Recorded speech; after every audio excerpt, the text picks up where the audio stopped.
What's going on, folks? TJ Lauerman, aka That Sports Gamer here, baseball community manager for Out of the Park Developments. I want to tell you about 5 ways that you can play Out of the Park Baseball 17 that you may not have thought of. Run nearly any minor league team, past or present. Running a minor league team offers some unique challenges since you're at the mercy of your parent team's decisions. See a guy have a breakout season, and he could easily be snatched away to play at the next level. If your team is really good, you could run the risk of losing your best players. Want an extra challenge? Try playing a team from a foreign minor league like the Korean Futures League. Also, you can take control of a historical team and radically rewrite history. In addition to full minor leagues dating back to 1919, Out of the Park Baseball 17 offers full major leagues as far back as 1871.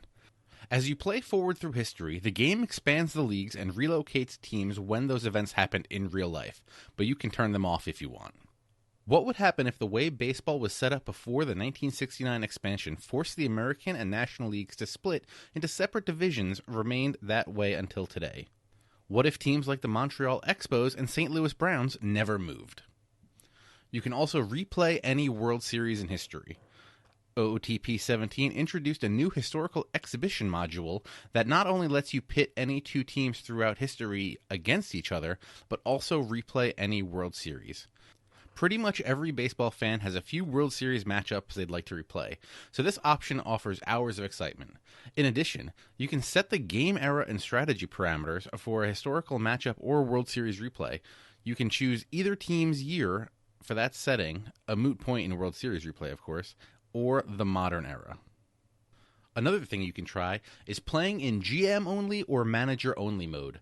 The default mode most people use for Out of the Park is one where they are the GM and manager of their team, so they can execute trades, set lineups, decide when to steal bases, and so forth. It gives you ultimate control over the club. But what if you want a new challenge? Try GM only or manager only mode. As each name implies, you take on one role or the other and are limited to those functions. So go ahead and be the GM, but be prepared to deal with a manager who will handle the day-to-day stuff the way he wants. Although some guys are more agreeable to interference from you than others. If your manager refuses to let you meddle at all, your only choice may be to fire him and try someone else. Or you can manage the team your way, but don't be surprised when you advance a day and someone has been traded away. Welcome to the big leagues, buddy. The final way I want to talk about is building a fictional world and tinkering under the hood. If you want to build a one-of-a-kind sandcastle, create a fictional baseball world. You can select a real-world configuration, such as MLB or Japan's Major League setup as the foundation, or you can create something entirely fictional, with up to 2 sub-leagues, up to 50 divisions per sub-league, and up to 50 teams per division.